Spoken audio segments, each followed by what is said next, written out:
بھلا یہ قرآن میں غور کیوں نہیں کرتے؟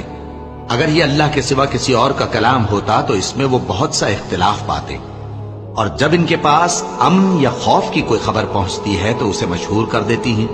حالانکہ اگر اس کو پیغمبر اور اپنے ذمہ داروں کے پاس پہنچاتے تو تحقیق کرنے والے اس کی تحقیق کر لیتے، اور اگر تم پر اللہ کا فضل اور اس کی مہربانی نہ ہوتی تو چند آدمیوں کے سوا تم سب شیطان کے پیرو ہو جاتے۔ سو اے پیغمبر، اللہ کی راہ میں لڑو، تم اپنے سوا کسی کے ذمہ دار نہیں ہو، اور مومنوں کو بھی ترغیب دو، قریب ہے کہ اللہ کافروں کی لڑائی کو بند کر دے، اور اللہ شدید ترین جنگ کرنے والا ہے اور سزا دینے کے لحاظ سے بھی بہت سخت ہے۔ جو شخص نیک بات کی سفارش کرے تو اس کو اس کے ثواب میں سے حصہ ملے گا، اور جو بری بات کی سفارش کرے اس کو اس کے عذاب میں سے حصہ ملے گا، اور اللہ ہر چیز پر